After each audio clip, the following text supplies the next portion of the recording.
Hi, welcome to Books and Bocadillos. My name is Mariandrea, and this is Thursday Night Poetry. It's been a while. I started a detox, and it took me on a whole journey I was not expecting, and that is done now, and I am back and feeling energized and happy and glad to be here today. So I have been reading poetry, specifically poetry by phenomenal women in celebration of Marilyn Maya Mendoza's reading event for the month of August, celebrating phenomenal women, celebrating Maya Angelou, our friend Marilyn Maya Mendoza, and her birthday month and her YouTube anniversary. So happy everything. Happy birthday, happy anniversary, Marilyn, Marilyn Maya, I am happy to be here celebrating with you. And I have been reading this poetry. I had not shared it, so I'm excited to. I have been merging Marilyn Maya Mendoza's Phenomenal Women celebration with my own reading event, which I shared as August, which is YA literature in the month of August. I typically enjoy reading YA and coming of age stories in the summer. And so this is my way to share with the community. And I've had fun. I've had fun narrowing in to poems that talk about coming of age, or poems that were written by poets when they themselves were coming of age. So that's what I'm here to share with you today. I want to start out with a poem by a poet that I studied during the springtime. During the springtime, I spent quite a bit of time just reading the biography of the poet Edna St. Vincent Millay. And the really fascinating thing about Edna St. Vincent Millay is that she first became known for her poem Renaissance. And she wrote Renaissance when she was 17 years old. So she was quite young. And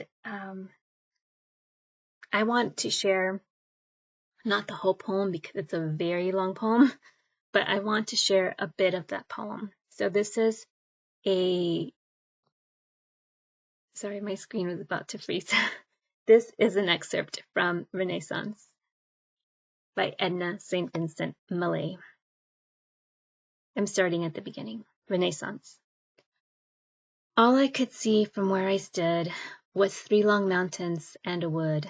I turned and looked another way and saw 3 islands in a bay. So with my eyes I traced the line of the horizon, thin and fine, straight around till I was come back to where I'd started from. And all I saw from where I stood was 3 long mountains and a wood. Over these things I could not see. These were the things that bounded me, and I could touch them with my hand, almost, I thought, from where I stand. And all at once things seemed so small, my breath came short and scarce at all. But sure, the sky is big, I said, miles and miles above my head. So here upon my back I'll lie and look my fill into the sky. And so I looked, and after all, the sky was not so very tall. The sky, I said, must somewhere stop, and sure enough I see the top. The sky, I thought, is not so grand. I most could touch it with my hand. And reaching up my hand to try, I screamed to feel it touch the sky. I screamed, and lo! Infinity came down and settled over me, forced back my scream into my chest, bent back my arm upon my breast, and pressing of the undefined, the definition on my mind, held up before my eyes a glass, through which my shrinking sight did pass, until it seemed I must behold immensity made manifold. Whispered to me a word whose sound deafened the air for worlds around, and brought unmuffled to my ears the gossiping of friendly spears, the creaking of the tented sky, the ticking of eternity. I saw and heard and knew at last the how and why of all things past and present and forevermore, the universe cleft to the core, laid open to my probing sense, that sickening I would fain pluck thence, but could not, nay, but needs must suck at the great wound, and could not pluck my lips away till I had drawn all venom out. Ah, fearful pawn, for my omniscience paid I toll in infinite remorse of soul. All sin was of my sinning, all atoning mine, and mine the gall of all regret. Mine was the weight of every brooded wrong, the hate that stood behind each envious thrust. Mine every greed, mine every lust, and all the wild for every grief. Each suffering I craved relief, with individual desire, craved all in vain, and felt fierce fire. About 1,000 people crawl, perished with each, then mourned for all. I'll stop it there.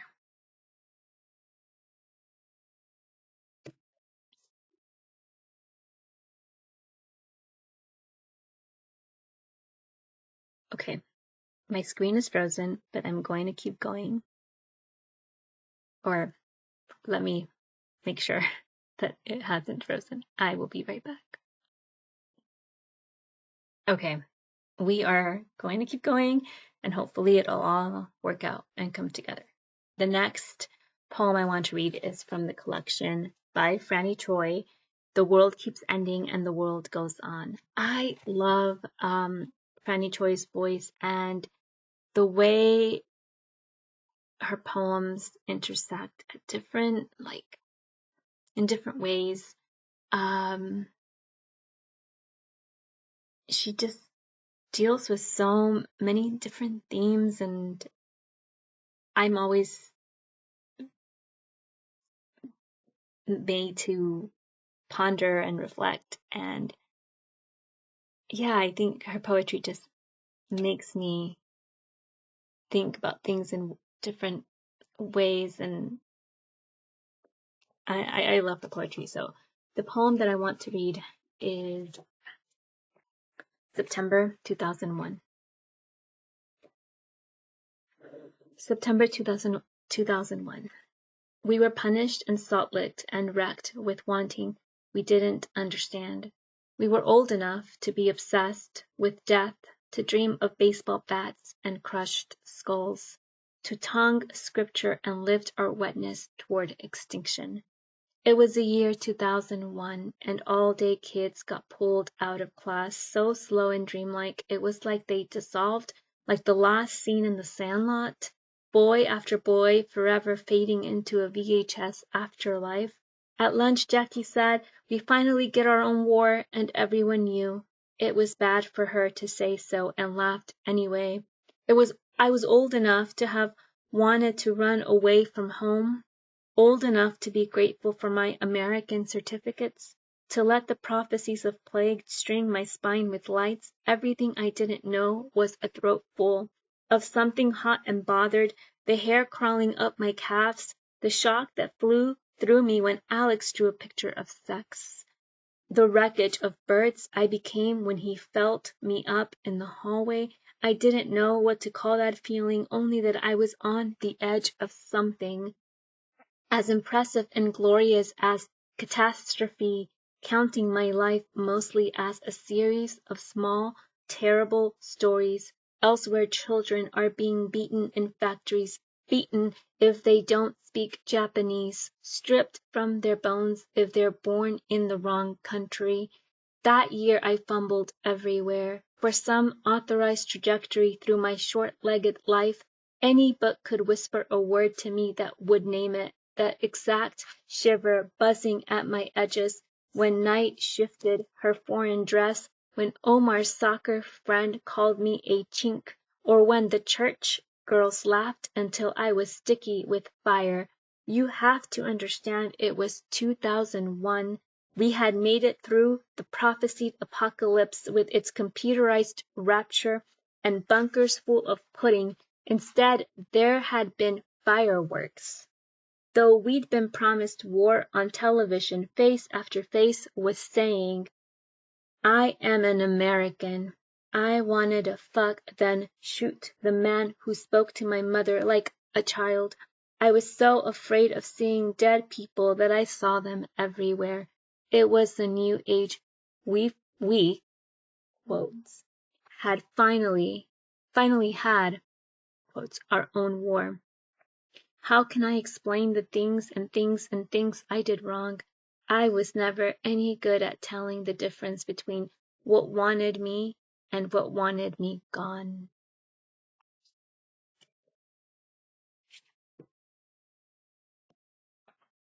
Okay, so my screen keeps freezing and I keep having to pause.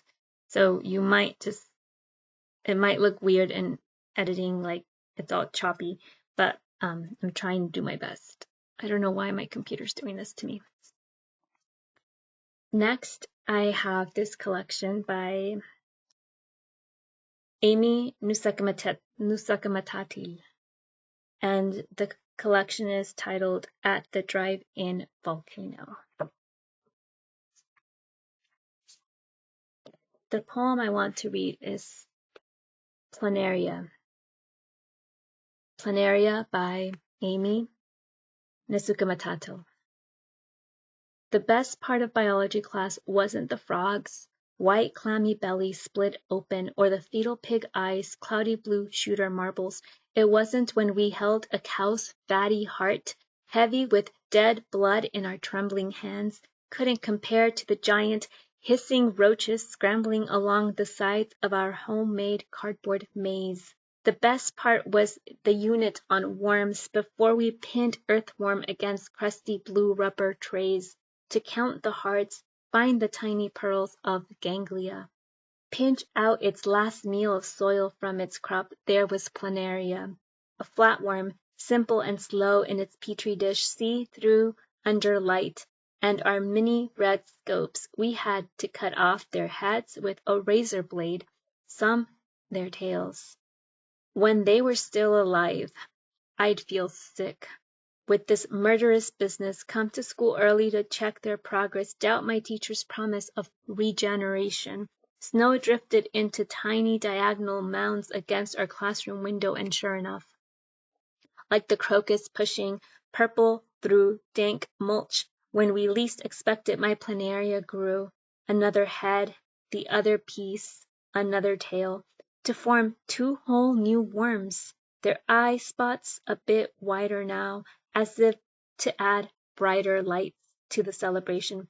Kelly Fault's planaria grew not one, but 5 new heads. That year we were 14, surrounded by so much death until planaria, such vim and vigor, such nerve. And that took me way back to 8th grade science, or 7th grade science. Next, I want to read a poem from this collection, Corazón by Jessica Salgado. I think I've been mentioning this on and off. And the poem that I want to read, this is not necessarily, like, I don't think any of these poetry collections are necessarily YA. I did share one last time that was called Poemhood. That collection was YA poetry. These are all like poems or poetry collections you'd find in the poetry section at a store. Not necessarily shelved YA.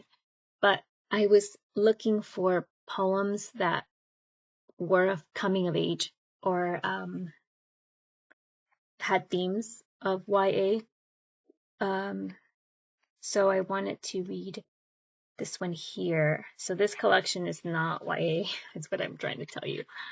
There are more mature themes in this collection. It's a great collection.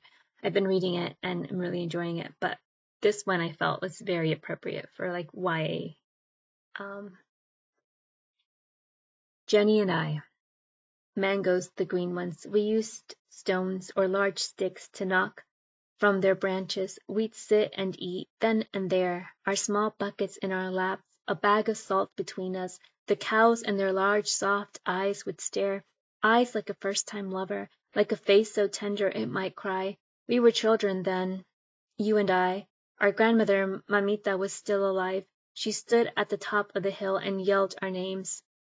There was a river behind us, a small quiet thing we'd wade into when no one was watching. One time you and the boys knocked over a beehive and ran so far up the hill it looked like you were flying.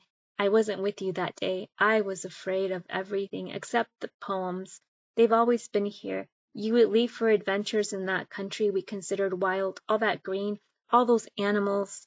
I preferred my pen and paper, my bare feet on concrete, my hot coffee at 3 p.m., overhearing Tia gossip with Mamita, the green mangoes in their buckets slowly changing, like you and I, the summers I wore my adolescence like a yoke, my heart as heavy as clay, love a dangling fruit I ached to eat, and you remained a little girl, laughing into a sky we call home, but know nothing of. And this is Corazón by Jessica Salgado. The poem I read was Jenny and I. Okay, I'm continuing. Hopefully all this will come together. And next I'm going to be reading from this collection titled Pukahangatas by Taye Tibble. So Taye Tibble is a new to me poet, and I am really excited. I discovered this poetry collection. I was looking up YA poetry or coming of age poetry or YA poet, and this is how I connected with this. This is, again, it's not shelved YA, but Taye Tibble really writes from the vantage point of coming of age, coming into through adolescence to young adulthood. And a little bit about this collection that I thought was really, really interesting. And a little bit about the author. So, a note about the author. Taye Tibble is an indigenous writer and poet based in Te Wanganui, Atara, Aotearoa.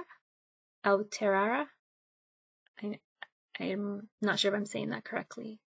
In 2017, she completed a master's degree in creative writing from the International Institute of Modern Letters, where she was a recipient of the Adam Foundation Prize. Pukahangatas won the Jessie Mackay Best First Book of Poetry Award and the Ockham New Zealand Book Awards. And then a note about this collection, what I thought was really, really interesting. Pukahangatas is a hybridized word of my own invention, phonetically mimicking Pocahontas. It has no little Maori translation, though pu in te reo Maori means pillar or pole, and kaha means power or strength. And the poem that I want to read, this is a bit of a longer one, so bear with me. It's titled Vampires versus Werewolves. What was it like to grow up during the twilight season? My high school was surrounded by pine trees and a dank fog from a student body of chain smokers. It was romantic. Could you be more specific? In science, we didn't study mitosis, but the purple swimming pools on each other's necks. They sprouted spotty like hydrangeas out of navy V-neck sweaters. I grew up worrying that strangers could read my mind. Could you be more specific? I couldn't keep my thoughts clean or my head in. No one could. We were two sides of the same hood. Could you be more specific? Red and blue, white and black. Could you be more specific? We had brown boys running around topless during PE and calling themselves the Wolf Pack. And the white girls took them home to see if their parents would bare their teeth. Could you be more specific? So the boys were served up like hunks of raw meat, but at least they got to eat out at fancy restaurants and in bedrooms covered in posters from Creme and Dolly magazines. Could you be more specific? I had Edward Cullen on my wall. Could you be more specific? Taylor Lautner dated Taylor Swift. Robert Pattinson dated FKA Twigs. Could you be more specific? I guess I see myself in her in the same way I see myself in the twigs on the ground, organic, snapped, brown. Could you be more specific? Brown reminds me of the leaves and sausage roll wrappers in the gutters. Could you be more specific? We used to say guttered when something bad or funny sad happened. You left your phone on the bus, guttered. The teacher kept you in, guttered. You can't come to the party 'cause you have to babysit your siblings while your mom is at housey, guttered. I think we were trying to say gutted, as if we felt as though our stomachs had been knifed and emptied out. Could you be more specific? It's easy to be seen as the big bad wolf. 14, chronically shy, anorexic. You make yourself sick with lusting. All you want is that pale sparkling on the television. It makes you do things out of character, or it would if you had a character. That's why fingers end up down throats, end up skirts, and pointing in the wrong direction. Could you be more specific? It's the boy who cried wolf, but in reverse, you cry sheep and nobody believes you're bleeding. Could you be more specific? They don't want to. Could you be more specific? I don't want to. Could you be more specific? I remember once after swimming, a girl was sobbing because she was teased about the thick dark hair growing like a forest across her arms and stomach. Now everyone draws on their eyebrows just like hers. Could you be more specific? It was sports day, but after that, the administration banned the girls from wearing crop tops and bikinis. But the boys still ran around in Y fronts and purple acrylic paint. Could you be more specific? The boys were running from their mothers and the girls who looked like their mothers. Could you be more specific? You're just not exotic to people who look like you. Could you be more specific? You want what you can't have. Could you be more specific? Edward Cullen only wanted Bella because he couldn't read her mind.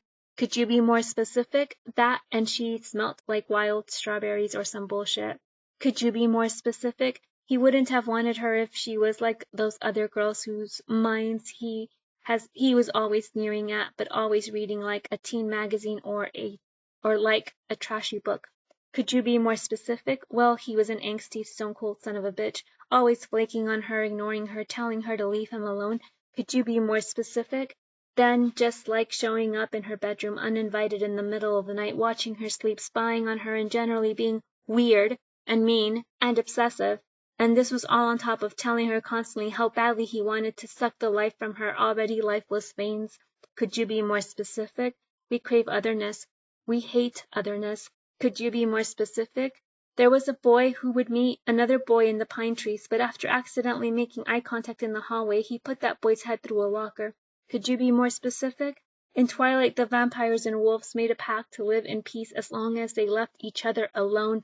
Could you be more specific? But then high school happened, and we liked the look of one another's teeth.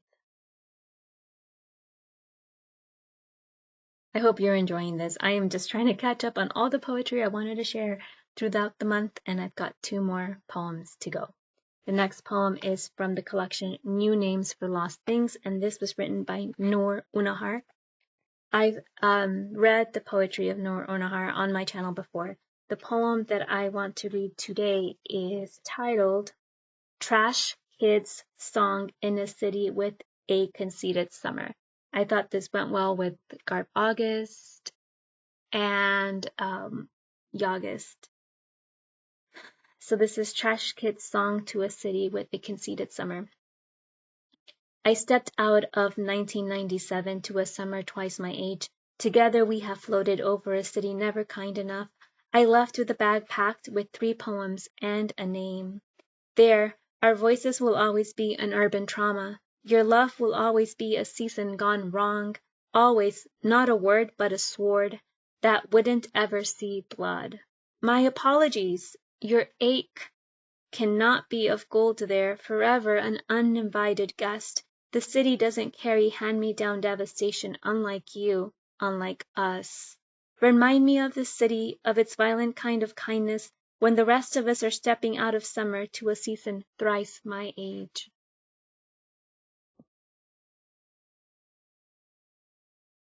And lastly, from the collection If They Come For Us by Fatima Ashgar.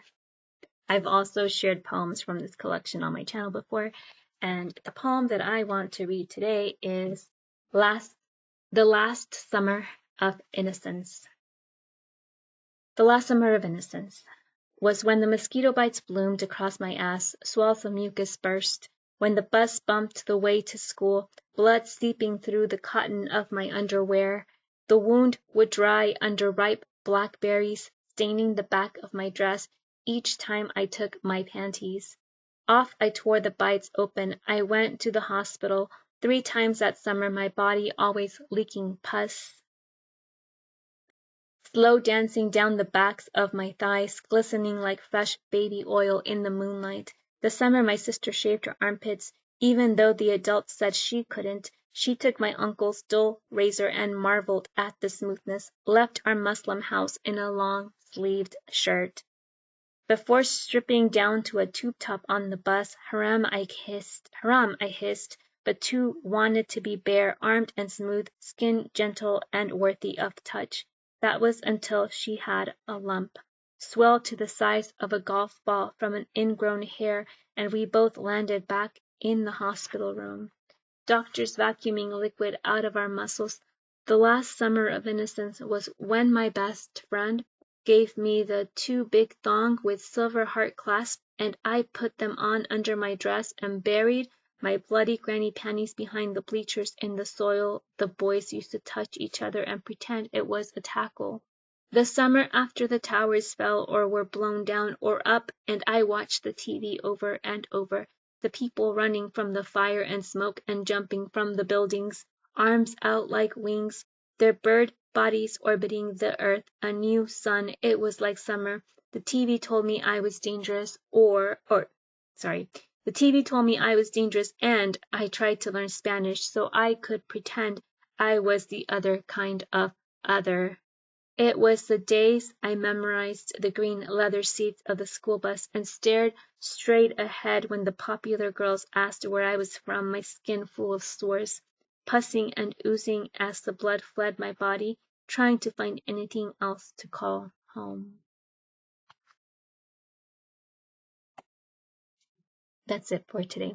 Thank you so much for watching. Hasta la próxima.